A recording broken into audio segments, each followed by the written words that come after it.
Señoras y señores, aquí comienza Minuto 1 en la pantalla de C5N, la realidad.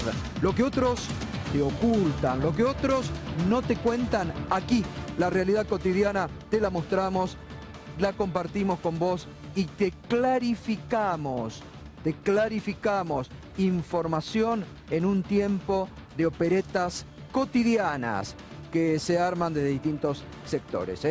Vamos a estar enseguidita hablando y nos podés acompañar a partir de este momento con el hashtag 500 días presa. Milagro Sala, 500 días arbitrariamente detenida por decisión política del emperador Gerardo Morales I de Jujuy y del gobierno nacional, porque todos indican la arbitrariedad en la detención. Enseguida vamos a estar recuperando también audios, cuestiones que se dijeron en su momento que muestran este camino de arbitrariedad. Por eso nos podés acompañar a partir de este momento y démosle fuerza a Milagro Sala con el hashtag 500 días presa, para además de todas las consideraciones que distintos organismos internacionales han tenido sobre el tema.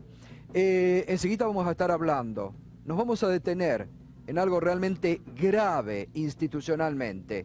Esta ha sido una semana donde se han desatado todos los demonios del aparato mediático judicial. Ayer contábamos aquí con detalles el plan para meter presa a la expresidenta Cristina Fernández de Kirchner antes de octubre, buscando la proscripción política, el momento en que prácticamente la expresidenta tiene la decisión asumida de ser candidata en la provincia de Buenos Aires. Y vamos a recuperar hoy algo que ayer adelantábamos sobre el final del programa. Pocas veces visto de boca de un presidente de la República la semejante presión que el presidente ayer dio a jueces federales, hablando así, que si no actúan como el gobierno quiere, los cambia y buscará jueces. Esto fue lo que dijo: los jueces tienen que saber que buscamos la verdad o buscaremos otros jueces que nos representen. Pocas veces visto por boca de un presidente que metiera semejante presión política a la justicia, a los jueces federales. Y uno se pregunta, ¿cómo van a actuar los magistrados? ¿Van a ceder a las presiones del gobierno? ¿Se van a dejar pasar por encima? Bueno, enseguida vamos a ir con ese tema. Y además, recién lo adelantábamos, Mariano Hamilton enseguida nos va a estar comentando en detalle el último dictamen de la fiscal Boquín sobre el escándalo del correo. Cada vez realmente cuando uno va conociendo los pormenores, cuando uno va conociendo, como ayer mostrábamos, de parte del ex procurador Carlos Balbín, ese sumario que armó y por el cual fue echado, que publicó ayer el sitio Nuestras Voces. Hoy está Gabriela Cerruti aquí, vamos a estar hablando también con ella de este tema. Pero cuando uno va conociendo los pormenores, es cada vez más bochornoso la búsqueda por parte de Macri de la autocondonación de deudas por parte del correo. Y hoy hay un fiscal demoledor de la fiscal Boquín, que enseguida Mariano va a estar comentando, y lo que adelantábamos recién con Víctor Hugo, esta reunión que va a dar detalles Alejandro Berkovich, que el presidente Macri mantuvo en China con uno de los sospechosos del caso Odebrecht, denunciado en Brasil por Coimero. Recién veíamos, vamos a poner de nuevamente Charlie en pantalla, ¿no? Nico está enfermo, nuestro productor ejecutivo, le mandamos un fuerte abrazo, está Charlie hoy acompañándonos. Macri dijo ayer, los jueces tienen que saber que buscamos la verdad o buscaremos otros jueces que nos representen. Como que si los jueces federales tienen que representarlo a él o al Poder Ejecutivo. Realmente pocas veces visto semejante nivel de barbaridad institucional. Pero eso no es todo. Mire la presión que ayer otra vez el presidente mete sobre la procuradora Gil Carbó. Triste es que seamos producto de la inacción de la procuradora uno de los 3 o 4 países que habiendo sido afectados por este modus operandi de Odebrecht, no firmamos un acuerdo de primer nivel, y tenemos una procuradora que se ha dedicado a crear cortinas de humo para que se investigue al director de la AFI, que en ese momento era un ciudadano brasilero y que no tenía ninguna relación con el gobierno argentino, o a otras empresas, cuando lo que estamos acá hablando es, hay una empresa que confesó haber pagado y hoy todavía no sabemos a quién le pagó. En los próximos días, semanas, seguiremos actuando y presionando para que el manejo de la información no sea con la misma arbitrariedad que ha manejado toda la causa la Procuradora hasta el día de la fecha. Clarísimo, ¿no? ¿Usted escuchó? Seguiremos actuando y presionando. Es decir que, así como el presidente se expresa que si los jueces no cumplen lo que él quiere, los va a cambiar o va a buscar, vaya a saber qué mecanismo, ¿no? Amenazan, como hacen con muchos jueces federales, les inventan causas para llevarlos a juicios políticos, no pudieron con Freiler y el gobierno está muy molesto, pero además el gobierno está nervioso por el caso Odebrecht. El gobierno está nervioso por el caso Odebrecht y está buscando desesperadamente los mecanismos para saber qué tipo de información pueden tapar, ocultar. Por eso han intentado, cosa que no corresponde por parte del gobierno, acuerdo el gobierno, el ministro Garabano reuniéndose con los abogados de la empresa Odebrecht.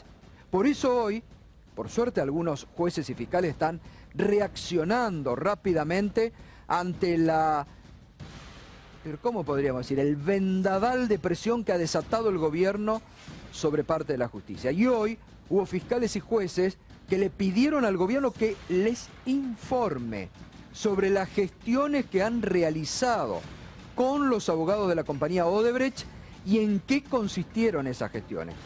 Porque lo hemos explicado acá, los únicos autorizados, la única autorizada para realizar eso es la procuradora Gils Carbó. Por ley le corresponde, claro, y el gobierno, como lo dice el presidente, como no quiere a la procuradora, como la quiere sacar de un plumazo desde el primer día que llegó, en un acto absolutamente inconstitucional e ilegal, el presidente y el gobierno están evitando que, como corresponde, la información llegue a la procuradora. Hoy viajaron también fiscales argentinos a Brasil para obtener esa información que obviamente el gobierno está queriendo ocultar porque van a aparecer allí nombres muy ligados a la familia Macri y al entorno presidencial. Sobre estas presiones a la prensa, hoy hablamos esta mañana en Radio 10 con el presidente del Colegio Público de Abogados de la Capital Federal, el doctor Jorge Risso. ¿No lo ven como realmente una amenaza que no corresponde parte del presidente de la República hacia otro poder del Estado? No hay duda de que no corresponde, pero el tema es el por qué. Yo creo que quedaron mortificados, que hay una suerte de enojo por lo que terminó pasando con Freiler, porque no les alcanzaron los votos. Pero y es un paralelo con lo que dijo Carrió el otro día en la televisión. Partió desde lo mismo, ¿no es cierto? Y se quejó contra los jueces federales. Creo que fue un guiño que le hizo a Carrió porque está en campaña y bueno, están viendo qué pasa. Me parece que están asustados los jueces federales. Porque vienen por ellos también. Me parece que sí. Me parece que hay por lo que pude recabar, hay fiscales, hay jueces que hace muchísimos años no se dirigen la palabra ni se miran, pero que han decidido estar todos juntos porque no les gusta cómo está la cosa, especialmente después del 2x1. Miren que el 2x1 dividió aguas mucho más de lo que la gente cree. Bueno, nos acompaña esta noche el doctor Félix Crow, fiscal. ¿Tiene usted algún antecedente de una presión del presidente que diga estas cuestiones, estas cosas, como dijo? ¿Vamos a sacar jueces? ¿Vamos a seguir presionando, como lo ha dicho Macri? No, y no hay nada nuevo tampoco, ¿no? No es la primera. Primero un poco del contexto, Gustavo. Ese banner que tenía detrás el presidente de la Nación cuando decía lo que decía, es el banner de una asociación civil que nuclea a los abogados de la capital que reivindican y reclaman la libertad de los genocidas. Sí, sí. Ahí estaba el texto, lo que decía el presidente y el contexto que forma parte también de su discurso. Luego, esa ley, más la ley, que es la ley del arrepentido que rige en la Argentina, y que efectivamente nos da a los fiscales la única condición de actores para negociar en un acuerdo de arrepentidos, mal llamado arrepentidos, digamos, de delación premiada, es una ley que fue promovida, acompañada y prohijada por Cambiemos. Es una ley reciente. Yo tuve que informar en la Cámara de Senadores sobre esto, hicimos críticas, todos hicimos muchas críticas sobre esta ley, y fue defendida a capa y espada por los legisladores que representan la fuerza política del señor presidente. De manera que esa ley es una ley de Cambiemos, claro, acompañada por tantos otros senadores de otras fuerzas políticas. Si hubieran querido hacer otra ley donde el que negociara fuera el Poder Ejecutivo, hubieran hecho otra ley. Claro. Esto fue una apretada grosera, digo, no estoy diciendo a nada, pero que, es una apretada nada tremenda, que no se note. No, pero pocas veces he visto que un presidente actúe de esa forma, que sí, a la procuradora, a los jueces, que los vamos a cambiar. El presidente no tiene ninguna verdad para buscar, los que buscan la verdad son los fiscales y los jueces. Tendríamos un mejor sistema de investigación si no se hubiera dictado un decreto de necesidad y urgencia que no era ni necesario ni urgente, deteniendo la puesta en vigencia de un sistema de investigación racional y mejor, que es un sistema donde los fiscales investigamos y los jueces controlan. Hoy, si el señor presidente se queja sobre lo que hacen o dejan de hacer los jueces, tendrá que pensar que esto es un hijo de la criatura que mantiene viva. Ahora vamos a seguir. Bueno, en el último párrafo del comunicado que sale hoy de la reunión entre fiscales argentinos y brasileños en Brasilia, el último párrafo es una contestación a estas presiones. ¿Qué dice? A ver, dice que ha sido reafirmada la importancia de que los ministerios públicos puedan actuar de manera independiente y autónoma, especialmente en investigaciones de este tipo, y que esos principios sean respetados por otros poderes del Estado. Perdón, Berco. La Procuración viene trabajando desde hace tiempo en tener redes de contacto con otros ministerios públicos de la región y específicamente en este caso, esta no es la primera reunión, de acuerdo con el Ministerio Público Fiscal del Brasil. Ahora, ¿por qué el gobierno ha querido evitarlos y ha querido hacer estas reuniones que no tienen ningún sentido con los abogados de Odebrecht, donde se reunió Carrió con los abogados de Odebrecht, Garabano con los abogados de Odebrecht, buscando ellos un acuerdo que no le corresponde, ¿no? No pueden hacer ellos un acuerdo. El Poder Judicial está preguntando eso, ¿no? Félix, perdón, pero la información que tengo es que está todo mal con los 3 fiscales que fueron allá a negociar que venga la información de Odebrecht a la Argentina, porque Brasil no quiere dar la información si no se les garantiza impunidad a los que hablaron. Odebrecht. Yo desconozco los detalles porque esto obviamente son negociaciones que, mejor dicho, son encuentros, negociaciones que... Y además está prohibido en la ley argentina. Que llevan adelante mis colegas, digamos, de manera que no tengo los detalles ni debo tenerlos. Pero sea lo que fuere, lo que está claro es que el contacto institucional y el trabajo colaborativo con el Ministerio Público de Brasil está en marcha, ¿no? Y el que diga lo contrario está mintiendo. Gabriela, ¿por qué crees que el gobierno está tan nervioso o busca desesperadamente un acuerdo extrajudicial? Hay dos razones diferentes, digamos. Una es responder, como decía recién el fiscal, a los Lanata Carrió, que es como el mismo tipo de discurso, ¿no? Que es hay que meter a alguno preso, no hay que meter a alguno preso, hay que meter a tal y tal y tal preso, y decir y decidir, como en su momento dijeron con respecto a Milagro Sala, la gente quiere que esté presa, entonces, bueno, la gente quiere que o la expresidenta o el exministro estén presos. Lo dijo Peña también el otro día. Como lo dijo Peña, entonces Macri responde de alguna manera con su discurso político a eso. Ahora, la razón verdadera que hay es que van a aparecer los archivos de la causa en Brasil y los que están implicados, y yo creo que la mayor preocupación de Mauricio Macri, conociendo el personaje, no tiene tanto que ver con Calcaterra y con lo que pueda aparecer de la obra pública, sino con arriba.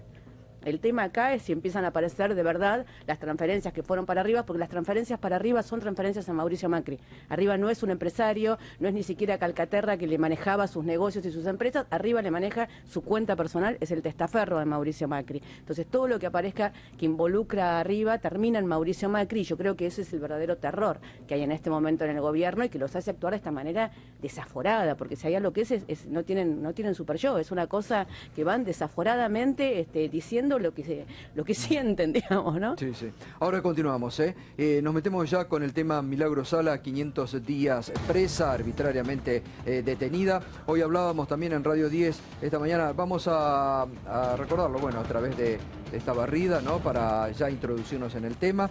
Esta mañana hablábamos también en Radio 10 con Mariela Bielski, que es la delegada de Amnistía Internacional aquí en la República Argentina. Es una de las instituciones que desde el primer momento, junto al CELS aquí en la Argentina, han venido denunciando la arbitrariedad en la detención de Milagro Sala. Mariela Bielski decía esta mañana lo siguiente. obviamente, de Amnistía Internacional volvemos a pedir que se la libere, y este es un pedido que le hacemos exclusivamente al Estado Nacional, y obviamente al Estado Provincial, porque está mal detenida, desde lo jurídico está mal detenida, porque nuestras normas jurídicas no permiten que una persona esté detenida arbitrariamente, salvo que se pueda probar que hay un peligro de fuga o de entorpecimiento de la causa, y en este caso es imposible casi probar eso. De hecho, el Estado no lo puede probar. La Corte tiene que resolver este caso y digamos, esto es una especulación, la verdad nosotros no tenemos la respuesta ni sabemos. Entendemos que la Corte es un caso que va a resolver en breve.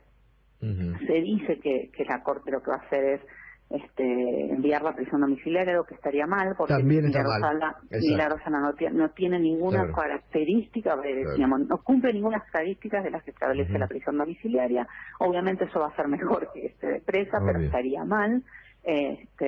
Y también se dice que digamos que después de la marcha del 2x1, la Corte está más complicada en términos de cuál va a ser su decisión respecto a Milagros Sala.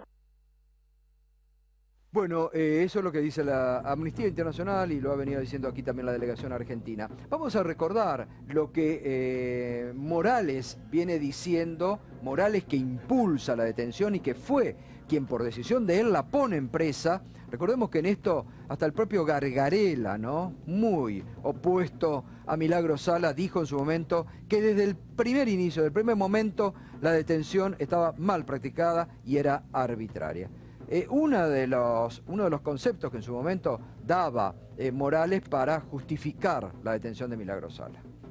A Milagros Sala la metió presa, ¿la justicia la metió presa usted? No, la justicia es la que resuelve la situación procesal y de detención de Milagros Sala.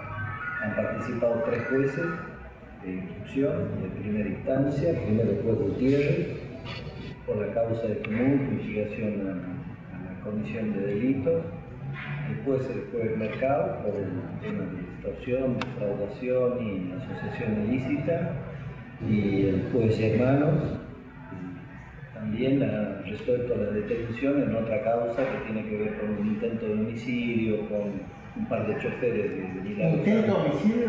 Intento de homicidio y una balacera que se dio en el Sopardo. ¿Y usted cree que Milagros Sala puede ser un homicida?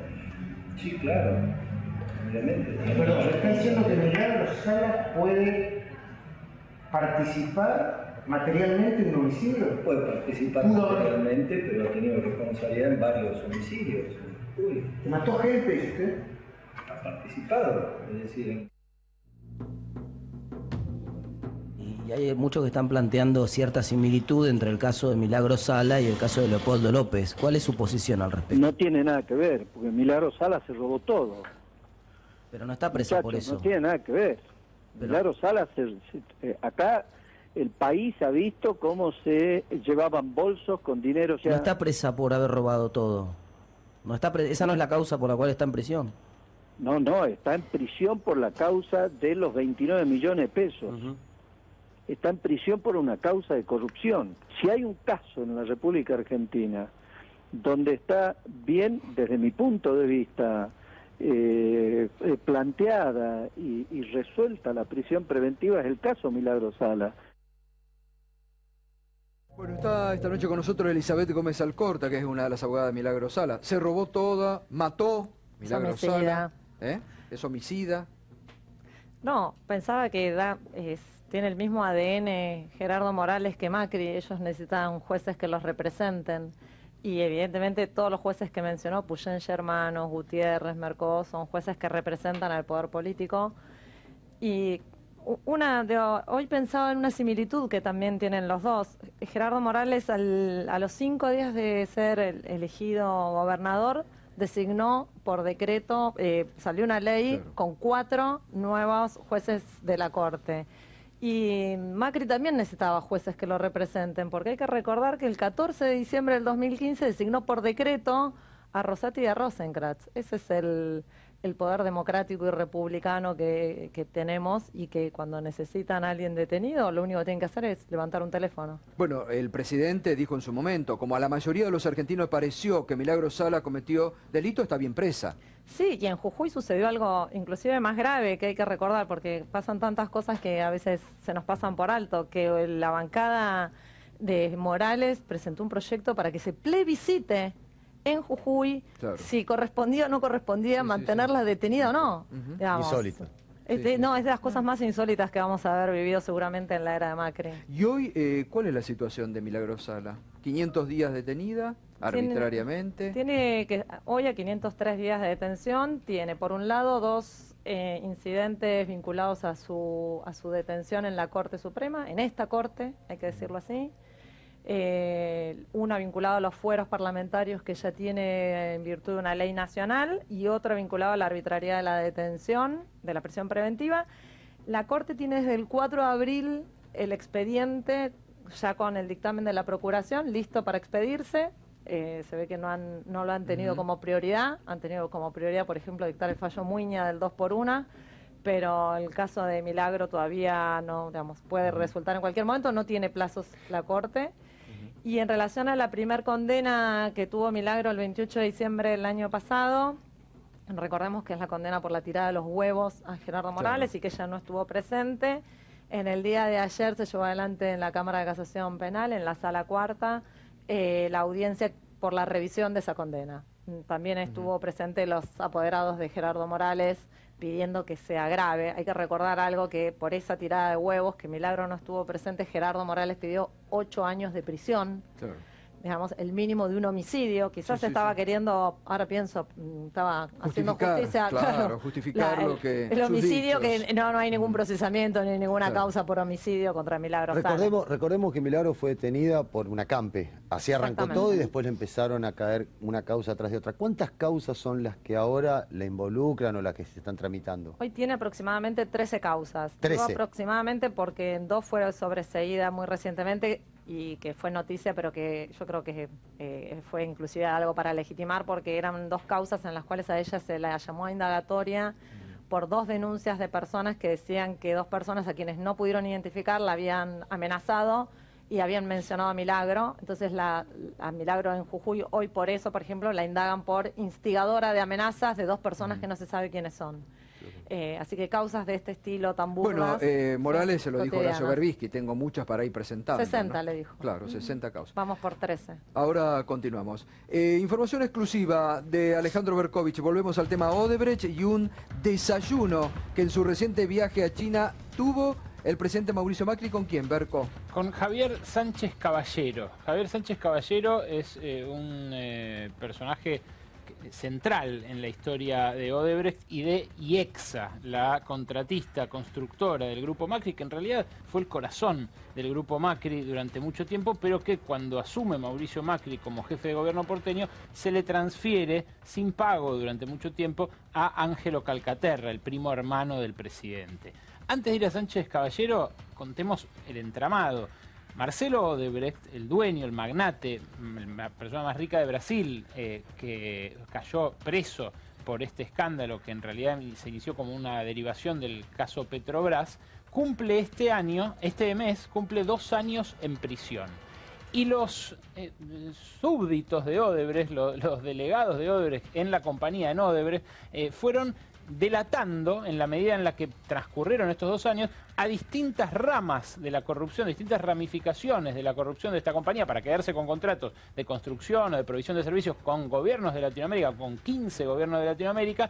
Durante los meses fueron entregando nombres, mails, informaciones. En febrero de este año, O Estado de Sao Paulo publicó una serie de mails. En esos mails aparecía la contraseña de Odebrecht, que cuando se reunía con alguien para pagarle una coima, decía DGI, como nuestra DGI, como nuestra... Dirección General Impositiva. Claro, pero ellos le llamaban así a las reuniones para concertar el pago de coimas. Fíjense los mails, primero la nota de O Estado de San Pablo de febrero de este año, donde aparece mencionado Sánchez Caballero por primera vez. Dice, Odebrecht y la empresa del primo de Macri pagaron coima en Argentina.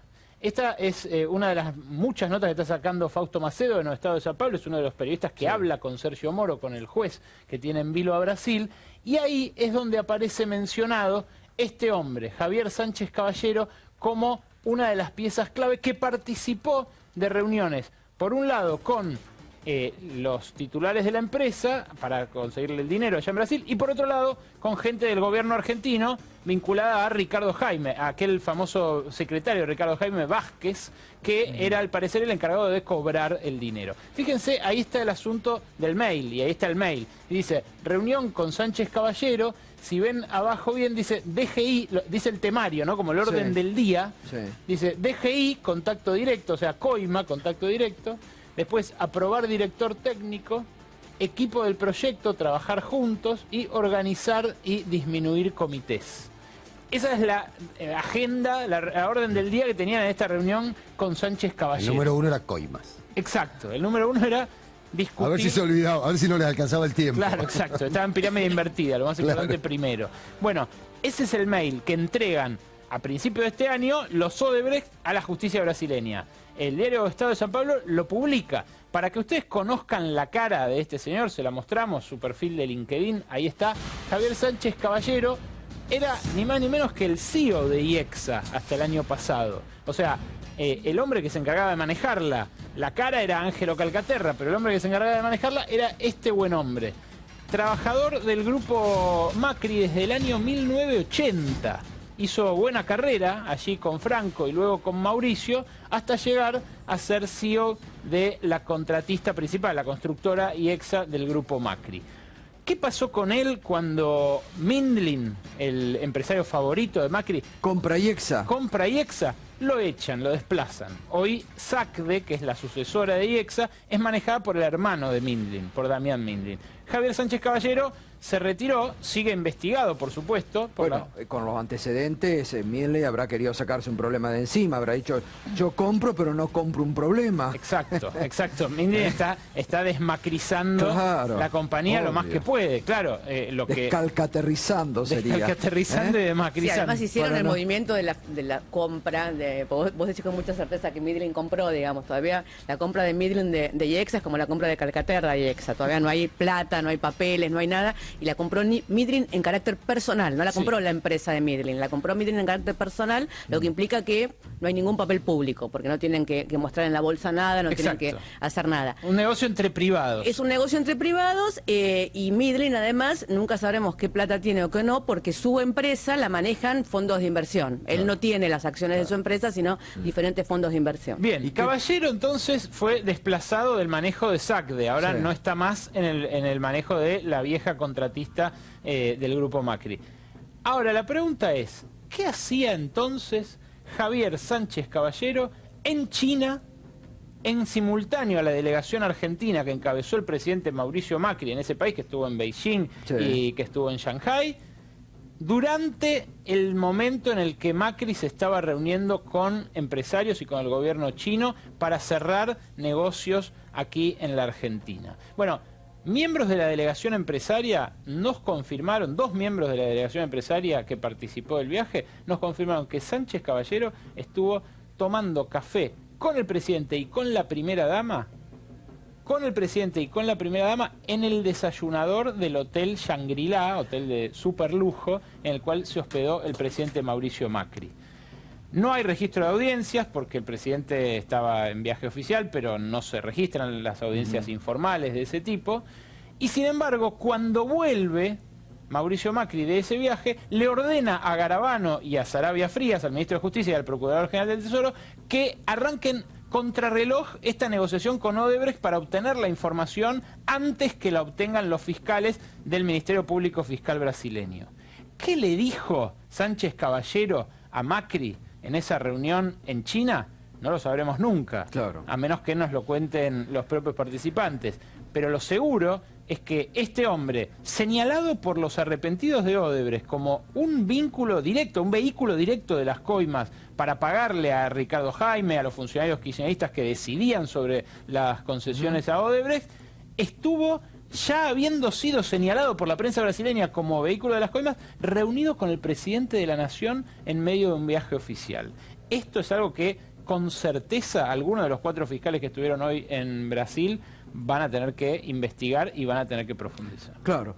La verdad que impresionante la información que estás dando, Berco, exclusiva, la primera vez que la estamos dando a conocer, algo hoy comentabas también en el panorama en el BAI que escribís todos los viernes, pero que está también dando como telón de fondo el nerviosismo, ya lo va explicando, del gobierno por tapar. Exacto. Ahora digo, ahora le voy a preguntar desde el aspecto de lo que conoce, que investiga Gabriela, pero digo, doctor Kraus, ustedes como fiscales, digo, todas estas tramoyas de esto es también, digo, contra la propia justicia, digo, esto los fiscales, un juez puede muy bien llamar o al ministro de Justicia o al propio Macri, decir que negocian, bueno, o que buscan, es ¿no? Información, ¿no? Al parecer los jueces le están preguntando porque se enteran por los diarios que los que son eventuales interlocutores de los fiscales en un acuerdo de delación premiada, de arrepentido entre comillas, están conversando con otro de los poderes del Estado que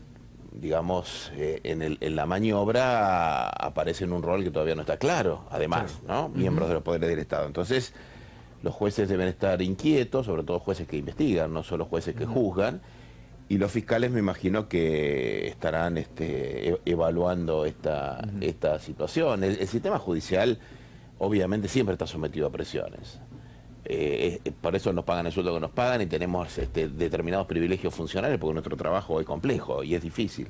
Ahora, cuando las presiones surgen de la entraña misma, del poder político, del poder formal, el asunto es institucional. No, y además cuando se da en forma tan descarada esta búsqueda de tapar, que están queriendo tapar algo, obviamente, ¿no? Yo creo que el tema del tema de... A ver, primero, Odebrecht es socio de Mauricio Macri, de IEXA y de SOGMA. Digo, acuérdense que en algún momento publicamos, y creo que vos también, Ale, lo habías dicho acá, cuando hay una parte de la empresa de SOGMA que tiene como garantía, como capital y qué sé yo, dinero de el banco a través del cual, dicen en Brasil, que es el banco a través del cual se tercerizaban las coimas. Claro. Tanto Santiago Sánchez Caballero como Santiago Altieri, que es otro personaje importante en esta historia, porque es la persona de Macri, de al lado de Franco Macri y de Mauricio Macri, que pasó de la empresa SOGMA a IEXA y ahora de IEXA a la empresa de Midrin y que sigue manejando de alguna manera todos estos temas, fue procesado, por ejemplo, en la causa de Jaime, en su momento, de los viajes de que le prestaban aviones, de las dádivas. Porque hay algo que también hay que tener claro, tanto Jaime como Schiavi, y yo sé que voy a decir algo que por ahí no es políticamente correcto decir, Jaime y Schiavi eran parte del dispositivo del macrismo, claramente, digo, todas las negociaciones entre la empresa de Macri y el gobierno nacional a través de Jaime y de Schiavi se hacían más en la empresa de Macri que en el gobierno nacional. Schiavi fue, cuando yo lo conocí, era el jefe de campaña de Mauricio Macri, era quien lo había inventado, digamos, en ese momento. Entonces, digo, formaban parte de un dispositivo en el cual los negocios se manejaban más desde el lugar de la empresa del macrismo que desde el gobierno nacional. Con lo cual, cuando ahora empiecen a aparecer toda la información que va a terminar de aparecer en Brasil y cuando empiecen a investigar acá, es muy difícil que esto no llegue, como el caso del correo argentino, muy, muy cerca de Mauricio Macri, porque todos estos tejes y manejes que se pasan con las empresas, digo, son los mismos, son las mismas personas. Santiago Altieri es un personaje muy particular, que sigue siendo la persona que maneja los negocios de Mauricio Macri, que tiene una historia muy particular porque hace unos años atrás su esposa murió volviendo de un viaje abriendo cuentas offshore y murió en el avión, entonces siempre se supo que había ido a ver cuentas offshore para los Macri porque murió en el avión cuando volvía de ese viaje a las Bermudas. Digo, y es la persona que sigue, que pasa de empresa en empresa, como Colunga, que pasa de Maquear a Bianca. Bueno, es el mismo caso, digamos, ahora, son todos personajes que van cerrando esta trama, donde sin duda está Jaime, digo, donde sin duda van a aparecer una cantidad de nombres más, digamos, que son los, porque alguien daba las obras, como el caso del soterramiento desde el Estado, claro, como el caso del soterramiento del Sarmiento, digamos. Eso es lo que te quería preguntar. Claro, por supuesto. Gaby, porque digamos, si hubo corruptores, hubo corruptos. Y lo que está claro es que esta causa, este caso, sutura la grieta como nunca, porque... Está todo en la misma película. Claro, quiero decir, hay, por ejemplo, entre 2008, cuando empezó el registro de audiencia formal, hasta 2015, hay 10 reuniones de Ángelo Calcaterra en el Ministerio de Planificación y en el Ministerio de Economía, con Jaime, con Devido, con Barata. Bueno, era socio de Baez, no nos olvidemos. Ahora, si está escalando del lado de los corruptores hasta cerca de Mauricio Macri, del lado de los corruptos, ¿hasta dónde puede escalar para vos? Yo no tengo la menor idea. Sí sé lo que sé, digamos. Yo en el 2009, no ahora, en el 2009, cuando publiqué la primera edición del Pibe, conté toda la historia de los Macri y los negocios con Jaime y con Schiavi en ese momento. Tanto para el soterramiento del Sarmiento como cuando quisieron armar una línea aérea interna que iba a las provincias, digamos, y una cantidad de cosas. Que tengan una cantidad de audiencias, digo, son una de las empresas constructoras más grandes del país y tuvieron una cantidad de contratos con el Estado Nacional, con lo cual, digo, el registro de audiencias no nos dice específicamente nada, digamos. Alguien tiene que hacer las obras. Sí, es cierto que, como dice recién Gustavo, vos buscás, tienen el mismo domicilio fiscal que Lázaro Báez, el mismo. En Manuela Pedraza tienen los dos la misma oficina. Cada vez Por eso es raro que cuando se intenta investigar la obra pública en la Argentina, que acá Ale, al principio de este año, mostró todos los concesionarios, solo se quedan en BAE y no investigan más. Bueno, hay un pedido del expresidente de hacer una auditoría general de la obra pública de los 12 años y la verdad es que todo termina de suscribirse ahí porque si empiezan a abrir, llegan a empresarios muy cercanos al presidente. Es importante lo que ocurrió hoy. Creo que es la primera o la segunda denuncia que Margarita Stolbizer hace sobre el gobierno de Mauricio Macri y hoy ha denunciado ante la justicia a Mauricio Macri, la diputada Margarita Stolbizer, por una causa que Berkovich comentó acá, Alejandro comentó acá, que muchos se sorprendieron porque no sabía que la empresa, una de las empresas del presidente, tenía en Ausol el 7% era, ¿no? Sí, de participación. Sí, la verdad que es de locos que recién ahora... Claro. ¿Cuándo hace que lo dijimos acá? Cuando empezó a pasar, en febrero. Febrero de este año. En febrero fue Pero Margarita empezó la campaña ahora, no le pidas tanto tampoco, claro. Claro, pero la verdad es que la justicia misma de oficio, cuando cada uno de nosotros va pero por aparte la denuncia es, disculpame Ale, la denuncia es por lo mismo que nosotros dijimos acá y que vos contaste, que vos contaste el mecanismo, ¿no? Claro, lo que se sumó es el monio. Que vendieron más caro. Claro, porque aumentaron. No, por eso es el monio. Es lo que denunció acá Berco. No, totalmente. Él lo anunció acá. Claro, habían aumentado el peaje de la Panamericana para vender. Y después de que se aumentó el peaje de la Panamericana, la familia del presidente decide vender o más casualidad caro, más caro. Pero están haciendo lo mismo con todo. Digo, el acuerdo de Yacyretá. ¿Ustedes se acuerdan que una de las primeras cosas que hace Mauricio Macri cuando asume como presidente es pasar sus acciones de Yacilec a la empresa Sogma? El acuerdo de Yacyretá ahora, ¿cuánto de eso le corresponde a Sogma y a la familia Macri? No, pero Maquer, digo... O lo que exactamente la una eléctrica que vendió en febrero del año pasado también.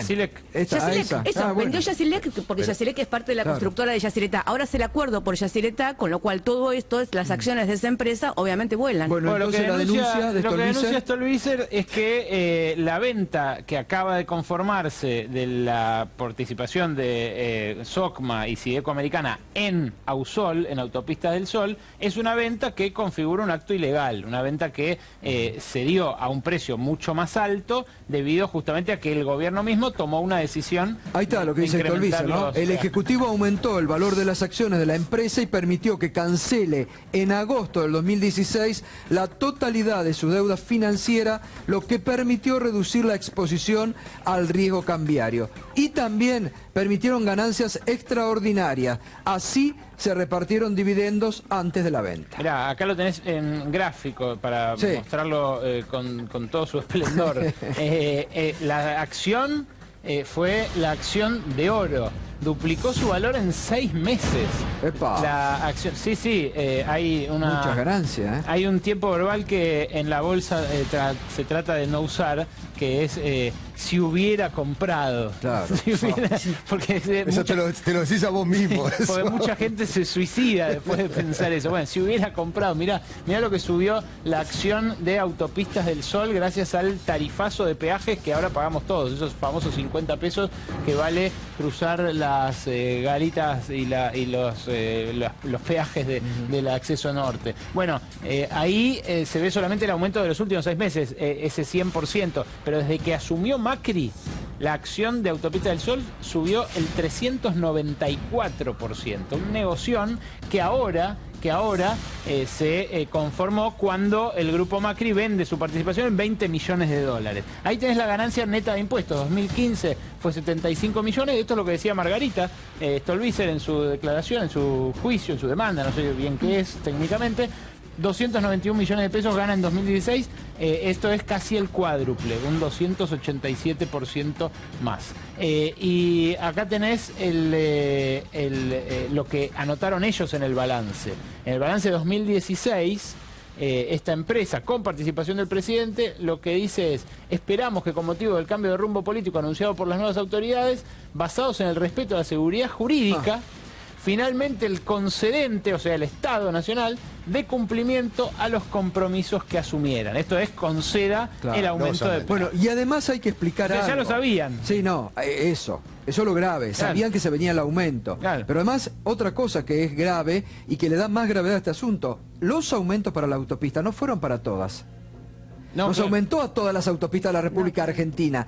No se les dio a todas las autopistas de la República Argentina el mismo aumento. Le dieron a USOL, donde la empresa del presidente pudo y ahora está denunciado. También le dieron acceso oeste, que bueno, es el otro acceso más concurrido de la ciudad. Pero lo bueno de todo esto es que ahora que Massa y Stolbizer empiezan en campaña y dejan de aportar a la gobernabilidad, por ahí podemos juntar todas las denuncias que hicimos en los últimos 2 años y tal vez ellos también nos ayuden a impulsarlas, porque como estas hubo una sucesión durante todo este año. ¿Cuánto vale, ponele que hayan vendido IEXA? ¿Cuánto vale IEXA después de que el presidente firmó un decreto dándole al contado, no solo por parte del Estado, que en lugar de que financiaran, que eran como habían ganado la licitación, le dio en efectivo, bueno, no es en efectivo, digamos, pero al contado, por decreto, todo ese dinero? ¿Cuánto vale esa empresa que tiene esa obra? Maquer, Avián, rutas aéreas, digo, no me quiero poner bueno, las 5 centrales, yo denuncié ayer a Quintana y a Caputo por el tema de las centrales. Quintana, lo que hacen es, aprueba los endeudamientos el vicejefe de gabinete, y el hermano del vicejefe de gabinete tiene el estudio en Nueva York que coloca la deuda. Y después nos hablan de conflicto de interés. Corrupción es lo que hacen los otros. Lo que hacen ellos es conflicto de interés. Ahora, ¿se puede hablar de seguridad jurídica? Te lo pregunto ya vos como abogada, pero también por lo que estás conociendo todo de estos 500 días de Milagro Sala presa. ¿Se puede hablar de seguridad jurídica en un país donde el presidente presiona, donde ocurren estas cuestiones? No, entiendo que no. Lo cierto es que seguridad jurídica, por lo menos en la Argentina hoy, no tenemos. Y lo que no tenemos además es garantizados los derechos de los ciudadanos. Esto pensándolo en el caso de Milagro en particular, más allá de que el que venga quiera hacer un negocio, se ve que algunos la tienen asegurada. Lo cierto es que no la tenemos todos asegurada de justicia. Hoy corre riesgo las libertades individuales con lo que pasa a Milagro Sala, con lo que ayer comentábamos aquí, el plan ya orquestado y totalmente impúdico de querer meter presa a la expresidenta Cristina Kirchner. Gati, te complemento, ¿las escuchas? Bueno, las escucha, obviamente, la utilización que se está haciendo de todo el aparato de inteligencia. ¿Corren riesgo las garantías individuales en la Argentina? Bueno, ya están lesionadas, ¿no? Yo me remito al dictamen de la Procuradora en el caso de Milagro Sala, donde ¿qué le queda por investigar a los jueces que tienen y los fiscales que tienen las causas en Jujuy que no hayan podido investigar en 1 año y medio de detención preventiva? Porque esta es la única razón. Suponiendo que existiera tal riesgo de que Milagro Sala fuera una mujer tan poderosa, si fuera una mujer tan poderosa no estaría presa, estarían todos sus seguidores alzados, se lo hubieran puesto en libertad. Recordemos, no lo olvidemos, Gustavo, Milagro Sala es una parlamentaria del Mercosur, representa al pueblo de Jujuy frente a los países que conforman la comunidad de naciones del Mercosur. Es una representante en una de las instituciones más nuevas de la democracia parlamentaria. A ver, ¿dónde se va a profugar? ¿Qué conducta impropia de esa representación que tiene podría llevar adelante sin poner en riesgo esa misma representación, su carrera política y todas las organizaciones que representa? Es insostenible, da un poco de vergüenza por uno mismo tener que argumentar alrededor de este asunto, pero así están las cosas. A mí me parece que las libertades individuales no están en riesgo, las libertades individuales están lesionadas. Doctor, y lo vemos, Mariano, y lo vemos todos los días, no solo en el caso de Milagro Sala, que tal vez es el paroxismo, es un caso grosero, sino en lo que esto habilita, ¿no? Si las libertades individuales en la intimidad se banalizan y cualquiera la puede pisotear, todos los días vemos casos de agresión, de violencia institucional, de maltrato. Bueno, de jóvenes, las policías ingresando a colegios, a universidades. Se crea un ambiente, claro, no siempre hijo de una decisión política, sino a veces del caos, de la falta de conducción, de la anarquía que suele reinar en la fuerza de seguridad, en el cual cada uno hace cualquier cosa, pero todos se sienten habilitados porque la libertad de la persona no vale nada. Ahora hay un hormiguero que nadie se atreve a patear, que es el caso de Lázaro Báez. O sea, pues parece como que Milagro Sala es como el ejemplo. Lázaro Báez, procesalmente, ¿da para que esté preso también? Yo no conozco el caso en detalles del juez Casanello. Es curioso, digamos, da mucha curiosidad viéndolo de afuera, este asunto del vuelo. Y que alguien podía volar sin plan de vuelo o salirse del plan de vuelo en la República Argentina y no sé, irse a un país vecino. Este es un asunto de hecho y prueba respecto de esa conducta. En todo caso, lo que acá está en discusión es el tema del uso de la prisión preventiva. Exactamente, eso es lo que está en discusión. No estoy hablando de la inocencia o no. No, estoy hablando de la inocencia o no. Lo que digo es, ¿por qué Lázaro Báez está pasando todo el proceso judicial tras las rejas? La verdad es algo que yo me lo pregunto. Sí. Seguramente mañana van a decir que yo salí a decir de cualquier otra estupidez, consideró que ese episodio era indicario que podía fugarse. Bueno, ahora que sería interesante. Era sorprendente que al lugar donde estaban llegando estaban los medios de comunicación esperándolo. Que sí, que tan sorprendente no era dónde iba a aterrizar sin querer hacer una defensa de Lázaro, que no me cabe ni me interesa. Por eso, yo tampoco quiero hacer una defensa de Lázaro Báez, no es mi lugar, digamos, pero lo cierto me pregunto por la seguridad jurídica de lo que estamos hablando. Igual hay un abuso de las prisiones preventivas en toda Latinoamérica, digamos, esto lo tengo que, digamos, como... Bueno, Amnistía Internacional lo ha denunciado también eso, ¿no? Ahora, lo que tiene claramente en el caso de Milagro, digo, para volver, ella se presenta, va al juzgado cuando la citan, cuando la llaman a indagatoria, estaba en una campe, tiene residencia, no tiene bienes fuera del país, no tiene cuentas millonarias que le pudieran permitir vivir en ningún otro lado, representa al Parlasur y lo que se investigan son delitos que tienen que ver con fraude a la administración pública. Aquí sí que la prueba dónde va a estar la tiene el gobierno nacional, el gobierno provincial y los municipios, todos en manos de la Alianza Cambiemos. ¿Cuál podría llegar a ser la acción obstructiva de Milagro Sala? Todavía la estamos esperando hace 1 año y medio, y lo cierto es que no hay que olvidarse que la detuvieron en función de una campe. Está mal detenida desde el vamos, que es lo que dice Gargarela. Lo que dice el grupo de trabajo de detenciones arbitrarias de la ONU, más que Gargarela. Está bien, pero digo, lo pongo a él porque es una persona que no es del gusto de Milagro Sala, ¿no? No, pero 5 expertos del mundo que se dedican a hacer análisis, digamos, que no conocen a Jujuy, no conocen a la Tupac. ¿Qué puede definir la Corte? La Corte que se jugó, parte de la Corte, a favor de los genocidas y sin embargo sobre esta prisión arbitraria de Milagro Sala nada dice. ¿Qué puede definir la Corte? ¿O qué aspiran ustedes que defina la Corte? Nosotros aspiramos, lo cierto es que desde el 16 de enero del año pasado aspiramos a salir de Jujuy. Cada vez que salimos con un reclamo fuera de Jujuy encontramos respuestas que nos hacen eco a nuestras demandas. Lo encontramos en el Grupo de Trabajo de Detenciones de la ONU, lo encontramos en la Comisión Interamericana, lo encontramos en organismos internacionales, lo encontramos ante Gilles Carbó cuando tuvo que dictaminar frente a estos hechos. Lo cierto es, salimos de las fronteras de Jujuy y resulta que tenemos razón. Que aspiramos que la Corte haga justicia, que efectivamente que le reconozcan los fueros parlamentarios que tiene, fueros que además tienen no solamente los diputados y los senadores de la Nación, los tiene el presidente, los tienen sus ministros, los tienen los jueces, los tienen los fiscales, los tienen todos menos Milagro Sala. Y lo cierto es que esa inmunidad que le da de arresto no es una inmunidad que no le permita que la investiguen. No, obvio. Solamente, e inclusive la podrían detener si pidieran el desafuero al Parlasur. Totalmente.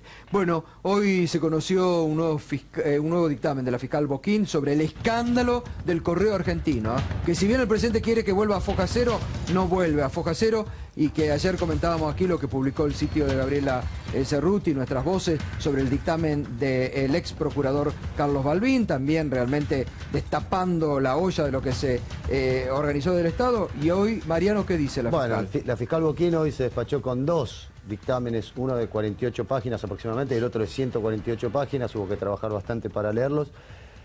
Es otro clavo en la pared, digamos. Lo que hace la fiscal es nuevamente denuncia el vaciamiento que se hizo del correo argentino y además la emprende contra la jueza Marta Ciruli, porque dice que ella avaló cada uno de los movimientos que se fueron haciendo. Ya en algunos de los otros dictámenes, recordemos que esto arrancó en enero, cuando la fiscal Boquín alertó sobre una quita del 98% en el concurso de acreedores. La hipótesis del fiscal es que el grupo Macri intentó vaciar las cuentas que estaban a nombre del concurso de acreedores. Esas cuentas, cuando comienza el gobierno de Cambiemos, había 9.666.000 dólares y 27 millones de pesos. Esto lo hablábamos con Berco. ¿Por qué había plata en una empresa que estaba en concurso? Había plata porque van cobrando a medida que diferentes acreedores van pagando las cuentas que estaban adeudadas. Exacto. Entonces, por eso es que contaba con este capital la empresa Correos Argentinos. Vamos a la siguiente placa.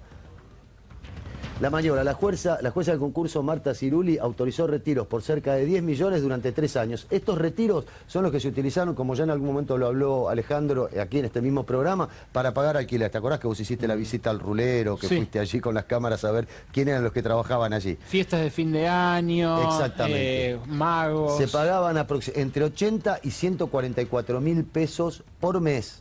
Entre 80 y 144.000 pesos, porque si bien el alquiler era 80.000 pesos, entre expensas y diferentes cuestiones, fiestas, magos, globos y lo que fuera, no globos amarillos, globos de otros colores, llegaron a pagar 144.000 pesos.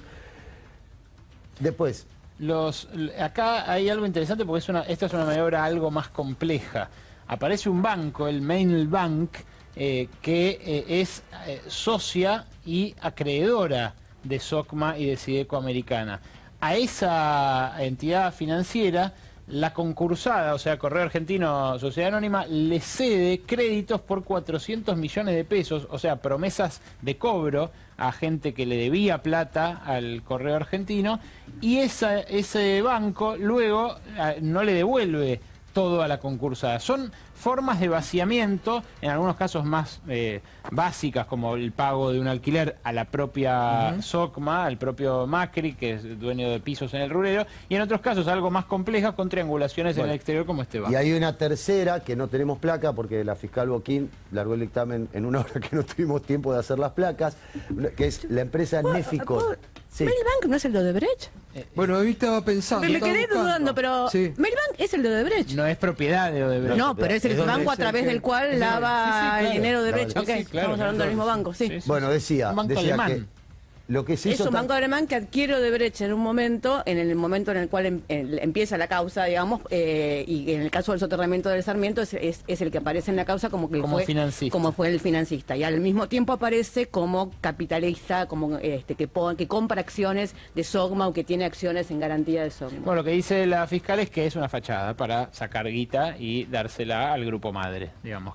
Que es lo que supuestamente en un concurso no tiene que pasar, porque tiene que protegerse los intereses de los no es un dato menor que esté metido este banco también ahí. Otra más que hicieron, que es el tercer caso que cuenta la fiscal Boquín, es una empresa llamada Neficor, que es una empresa que está en Uruguay. Esa empresa lo que hace, Sideco y SOCMA le compran acciones a nombre del Correo Argentino por 2.100.000 dólares. Acciones. Compran acciones por el 12% de las acciones de la empresa. La empresa cuenta en su balance, su capital es de 2 millones de dólares. O sea, por el 12% se pagan 2.100.000. El balance de la empresa tiene 2 millones de dólares. O sea, se pagó una plata imposible de imaginar. Hay cosas mucho más interesantes. Por ejemplo, dentro del contrato que se firma, en caso de que Neficor hubiera llegado a quebrar, devolvía la mitad del 25% de los 2.100.000. Es decir, devolvía alrededor de 200.000 dólares de 2.100.000. Bueno, si esto no es lavado de dinero, si no es vaciamiento de una empresa, ¿de qué estamos hablando, muchachos? Bueno, y llamativamente acá habría que investigar, ¿no? Bueno. Tanto que se investiga el lavado de dinero, está el dictamen de la fiscal. Pero hablando de seguridad jurídica, Gato, cuando salta todo esto, cuando Balbín empieza a escribir la auditoría que ayer publicamos, lo echan a Balbín, nombran al procurador del Tesoro, que es un abogado de Clarín, y el procurador del Tesoro lo primero que hace es echar a los 4 abogados que estaban llevando adelante las diferentes auditorías. Lo que se publica ayer de la auditoría es hasta donde llegaron los que la estaban haciendo antes de que la echaran. Bueno, clarísimo, ¿no? Clarísimo. Miren si hay elementos para investigar por parte de algunos jueces que tantos deseos de investigar tienen. Claro, el presidente se molesta cuando avanzan sobre cuestiones que le quedan a su familia o le pican cerca y amenaza con sacar a los jueces que no cumplen con su mandato. Muy vergonzoso todo. Ya volvemos.